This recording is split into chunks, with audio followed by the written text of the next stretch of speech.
गौरव Pandey, assistant professor SDS PG girls college, आज BA part तृतीय वर्ष के इतिहास के प्रथम प्रश्न पत्र, जिसका नाम है आधुनिक भारत का इतिहास, की ऑनलाइन कक्षा में आपका स्वागत करता हूं।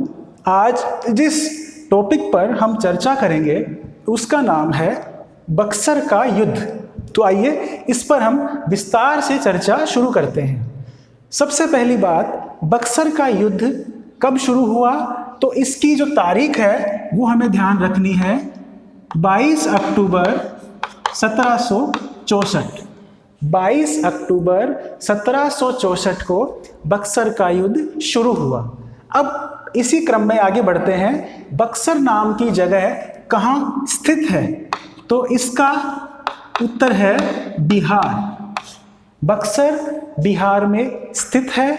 फिर अगली बात कि यह जो युद्ध है ये किनके बीच में हुआ, तो इस युद्ध में एक तरफ तो अंग्रेज थे और दूसरी तरफ त्रिगुट, यह हम कह सकते हैं कि 3 ग्रुप बना हुआ था, जो कि पहला था बंगाल के नवाब मीर कासिम का, दूसरा था अवध के नवाब शुजा-उद-दौला का, और तीसरा मुगल सम्राट शाह आलम द्वितीय।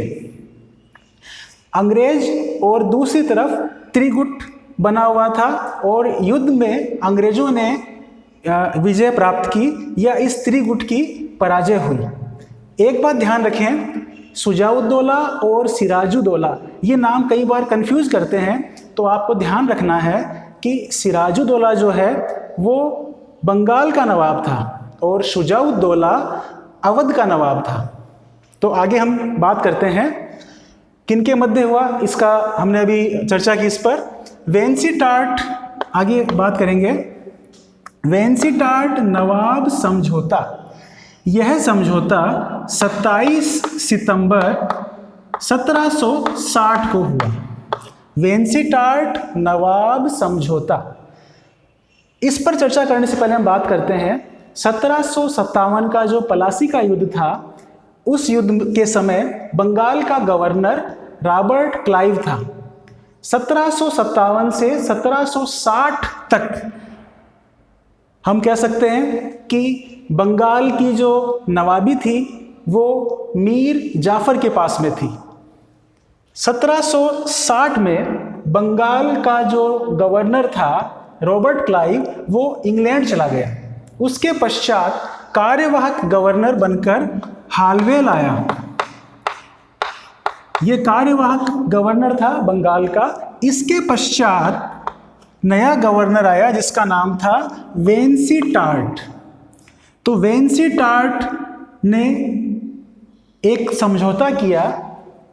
मैंने आपको बताया था पलासी के युद्ध में 1757 से 1760 3 वर्षों के बीच में बंगाल की जो नवाबी थी या बंगाल की जो सत्ता थी वो मीर जाफर के पास थी।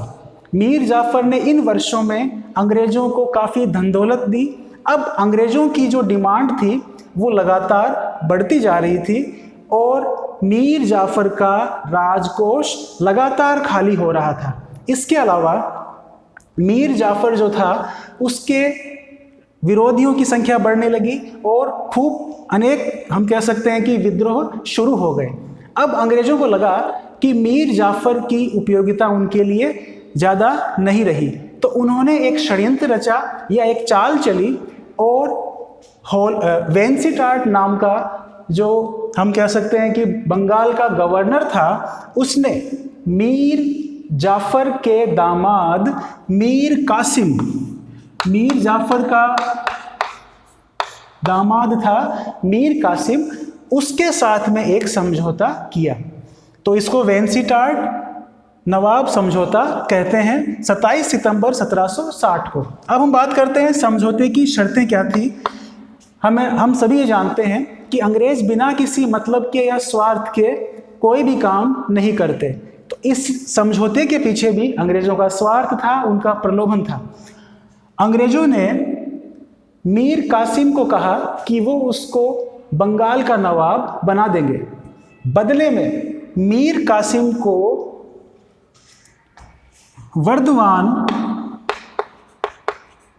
मिदनापुर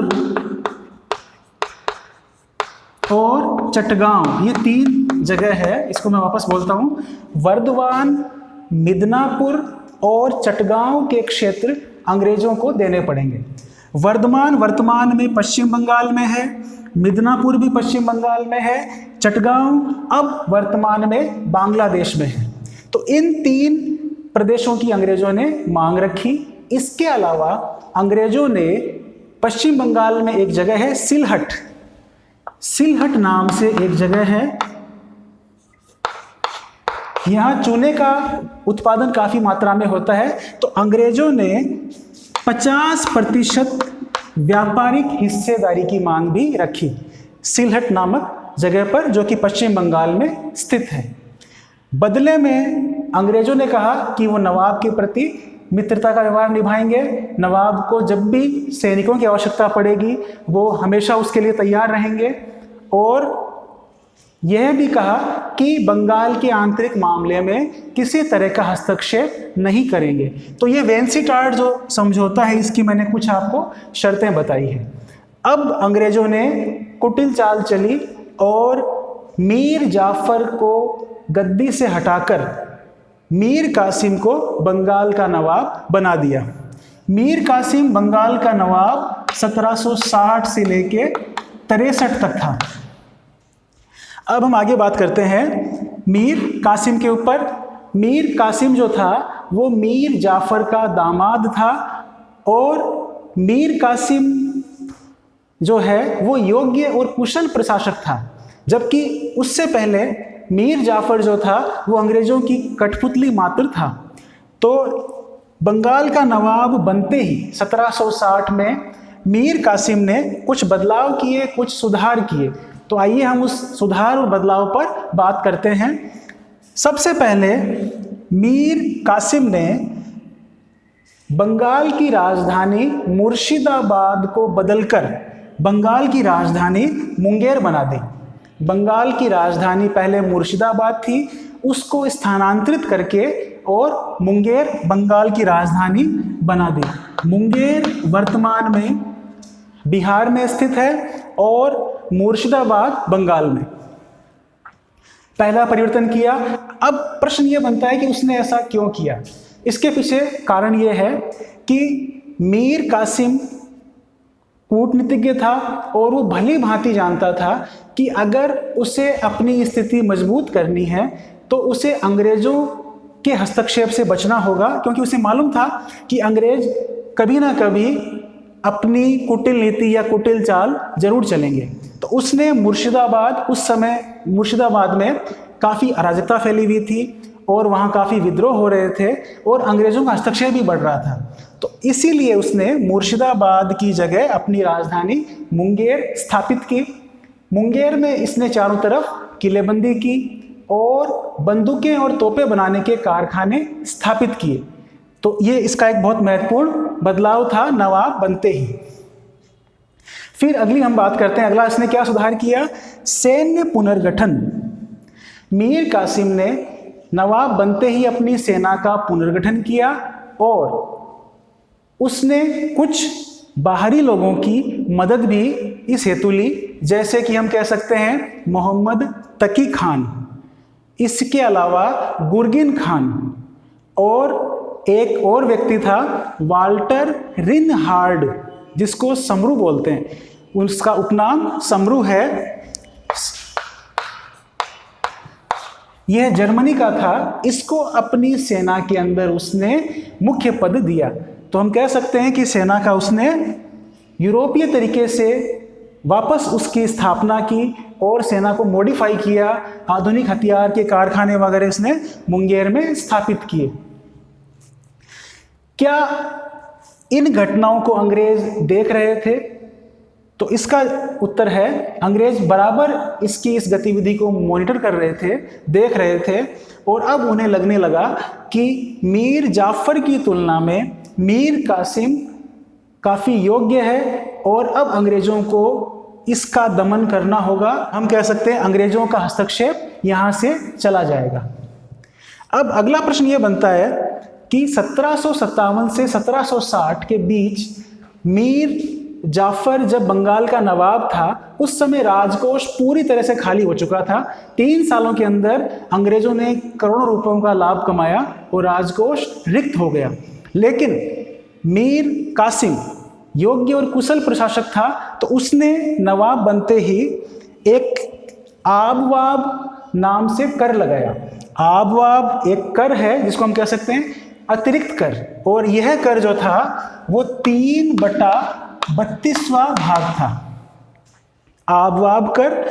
उसके अलावा इसने एक और कर लगाया जिसका नाम था खिचरी कर, खिचरी जमा कर। खिचरी जमा कर क्या था? बंगाल के नवाब के दरबार में या जो भी उसके अधिकारी थे, मंत्री थे, उसने एक आदेश निकाला कि एक्स्ट्रा या फिजूल खर्ची बिल्कुल भी नहीं होनी चाहिए, और जो फिजूल खर्च की इनकम है उसको राजकोष में जमा करवाना होगा। तो उसने आबवाब और खिजरी जमा कर ये 2 कर लगाए, इससे उसकी स्थिति काफ़ी मजबूत हो गई। अब अगला बदलाव या अगला उसने क्या हम कह सकते हैं शुरुआत की, जमींदारों के विद्रोह का दमन। मीर कासिम के समय जमींदार लोग काफ़ी विद्रोह कर रहे थे। सबसे प्रबल विरोध जो था वो एक राम नारायण नाम का जमींदार था, और यह राम नारायण बंगाल का उस समय बिहार का उस समय नायब सूबेदार था। राम नारायण के उपद्रव को दबाने के लिए मीर कासिम ने राम नारायण की हत्या करवा दी। राम नारायण की हत्या होते ही अंग्रेज और ज़्यादा सचेत हो गए और उन्होंने एलिस को, जो कि अंग्रेज की सेना का एक अधिकारी था, एलिस को आदेश दिया कि वो पटना पर अधिकार कर ले। एलिस अपनी सेना के साथ पटना गया और वहां पर इसने पटना पर अपना अधिकार स्थापित कर लिया। इस घटना से बंगाल का नवाब मीर कासिम काफ़ी नाराज हुआ और उसने कहा कि यह तो उसके आंतरिक मामलों में अंग्रेजों का हस्तक्षेप है, और उसने पुनः कार्रवाई प्रारंभ की और पटना पर अधिकार कर लिया। इसके अलावा मीर कासिम ने एलिस के साथ में अनेक लोगों को गिरफ्तार किया और इन्हें जेल में डाल दिया। उसके बाद में जब ये कार्य हुआ, जब अंग्रेजों की इसमें हार हुई, एलिस को गिरफ्तार कर लिया गया, तो अंग्रेजों ने मेजर एडम्स के नेतृत्व में पुनः एक सेना भेजी, क्योंकि यह अंग्रेजों की प्रतिष्ठा को गहरा धक्का लगा। उनके लिए ये एक बहुत गंभीर सदमे की बात थी कि उसके अधिकारी को नवाब ने गिरफ्तार कर लिया। एडम्स सेना सहित मुर्शिदाबाद गया और उसने क्रमशः कई स्थानों पर मीर कासिम को हराया। जैसे सबसे पहले ये अंग्रेजों के और उसके बीच में झड़प होने की शुरुआत थी। पहला एक युद्ध हुआ था, कटवा का युद्ध।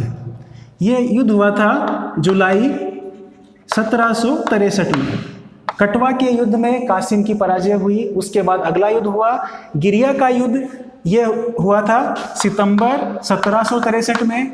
इसमें भी मीर कासिम की पराजय हुई। उसके बाद अगला युद्ध हुआ था सूती का युद्ध, इसमें भी कासिम हारा। और अंततः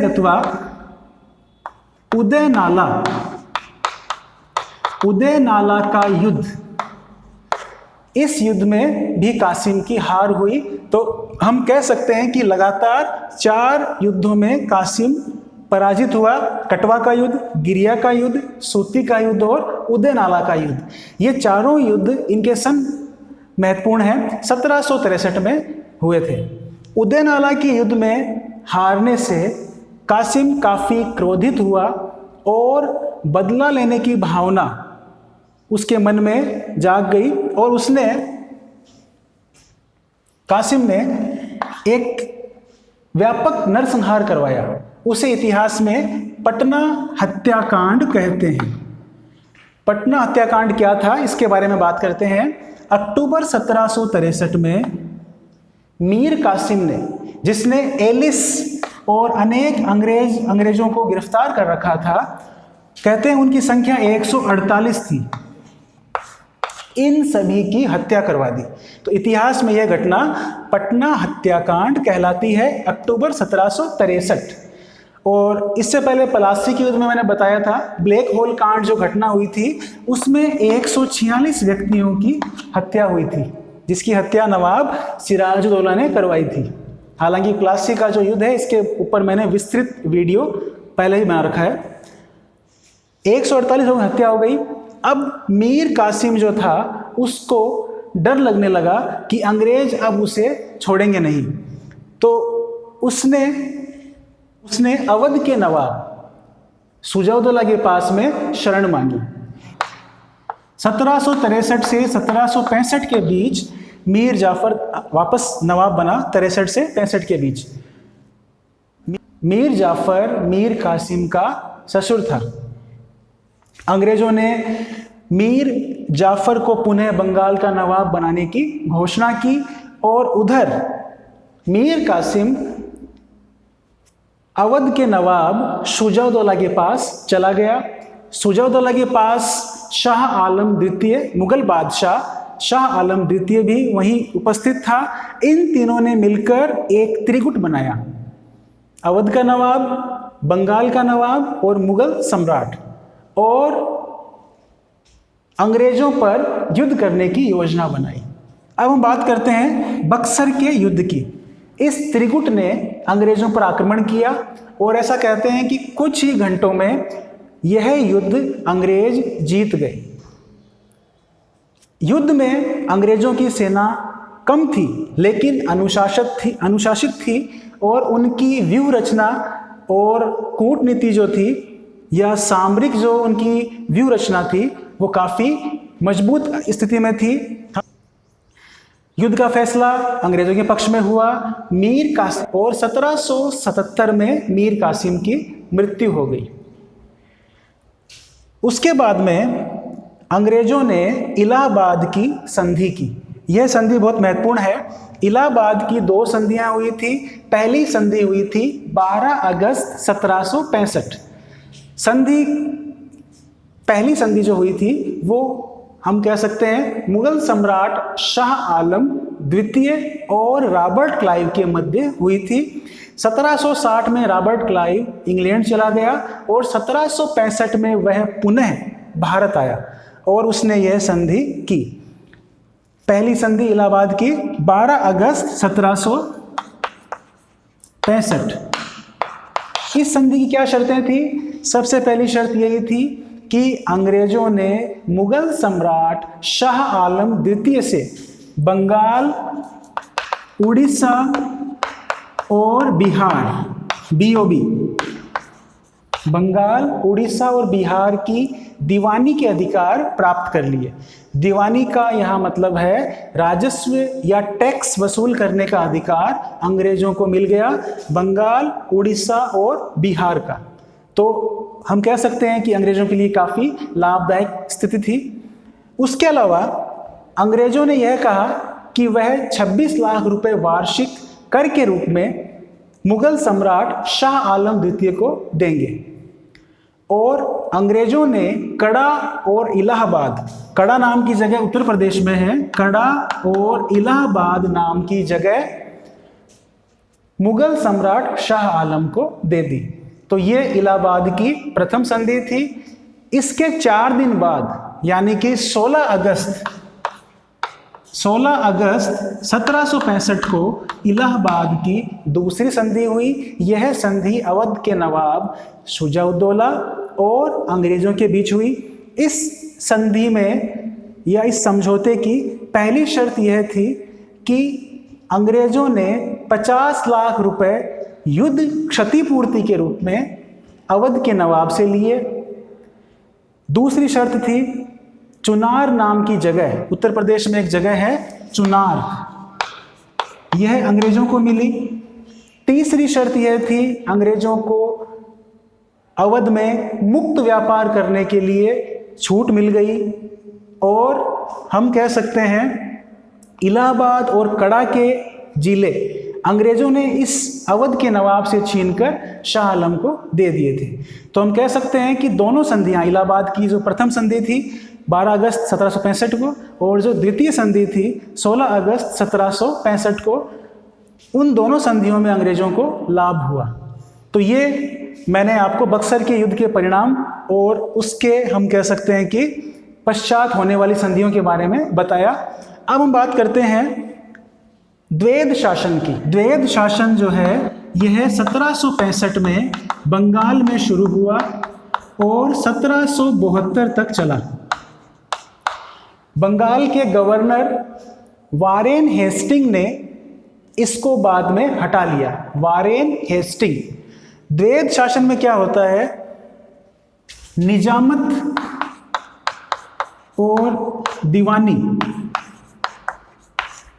निजामत का अर्थ होता है प्रशासनिक अधिकार, दीवानी का अर्थ होता है राजस्व या टैक्स वसूल करने का अधिकार, यानी दीवानी के अंदर आएगा और निजामत में प्रशासनिक अधिकार आता है। तो द्वैध शासन में क्लाइव ने एक व्यवस्था बनाई बंगाल में, उसने निजामत और दीवानी इन दो अधिकारों में निजामत का अधिकार तो दिया बंगाल के नवाब को, यानी कि प्रशासनिक अधिकार, कानून व्यवस्था बनाने का अधिकार तो हो गया बंगाल के नवाब का, और टैक्स वसूल करने का अधिकार या रेवेन्यू का अधिकार वसूल करने का उसने स्वयं के पास रखा। हम इसको और सरल शब्दों में कह सकते हैं अधिकार और कर्तव्य। अगर इनकी बात करें तो अधिकार तो रहेगा अंग्रेजों के पास और कर्तव्य किसे करना पड़ेगा, बंगाल के नवाब को। तो इस द्वैध शासन को पावर विदाउट रेस्पॉन्सिबिलिटी भी बोलते हैं, यानी अंग्रेजों के पास में पावर थी लेकिन उनकी कोई जिम्मेदारी नहीं थी। और वास्तव में अगर हम देखें तो बंगाल का नवाब अंग्रेजों के हाथों की कठपुतली मात्र था, अंग्रेज उसे अपने हिसाब से ऑपरेट कर रहे थे। तो ये द्वैध शासन है, इसमें आप ध्यान रखना। निजामत और दीवानी दो पार्ट्स हो गए। निजामत का मतलब प्रशासनिक अधिकार, ये बंगाल के नवाब के पास रहेगा। दीवानी टैक्स वसूल करने का अधिकार अंग्रेजों के पास में रहेगा। और इसके बारे में, द्वैध शासन के बारे में पर्सिवल स्पीयर ने एक कोटेशन कहा है। उसने कहा है यह एक खुली और बेशर्म लूट थी। तो ये द्वैध शासन के बारे में हमने चर्चा कर ली। अब हम बात करते हैं इस टॉपिक का जो लास्ट बिंदु है, प्लासी का युद्ध और बक्सर का युद्ध। अगर इसमें कोई डिफरेंस पूछे तो हम इसमें क्या आंसर देंगे। प्लासी का जो युद्ध था, इस युद्ध में अंग्रेजों की तरफ से सेनापति रॉबर्ट क्लाइव था। प्लासी के युद्ध में अंग्रेजों की तरफ से सेनापति रॉबर्ट क्लाइव था, जबकि बक्सर के युद्ध में सेनापति हेक्टर मुनरो था। Hector Munro. प्लासी का युद्ध अंग्रेजों की धूर्त नीति, उनका षड्यंत्र, उनकी कुटिल चालों का हम कह सकते हैं परिणाम था। अंग्रेजों ने धोखे से, छल से प्लासी का युद्ध जीता था। लेकिन बक्सर का युद्ध अंग्रेजों की सैनिक प्रतिभा का परिणाम था। यहाँ अंग्रेजों ने अपनी सैनिक प्रतिभा के बल पर इस युद्ध को जीता। प्लासी के युद्ध में अंग्रेजों के बंगाल में पांव पड़े और बक्सर के युद्ध से यह सिद्ध हो गया कि अब अंग्रेज भारत से जाने वाले नहीं हैं और उत्तर भारत पर अंग्रेजों का अधिकार हो गया। तो ये प्लासी और बक्सर के युद्ध के बारे में हमने थोड़ा सा अंतर किया, डिफरेंस किया। और अब बात करते हैं इस उत्तर को, इस टॉपिक को पूरा करते हुए। 1765 में मीर जाफर की मृत्यु हो गई और उसके पश्चात नजमुद्दौला बंगाल का नया नवाब बना। तो इस प्रकार से ये संपूर्ण घटनाक्रम जो था, इसके बारे में हमने चर्चा की। मैं उम्मीद करता हूँ कि आपको ये टॉपिक अच्छी तरह से समझ में आया होगा। Thank you.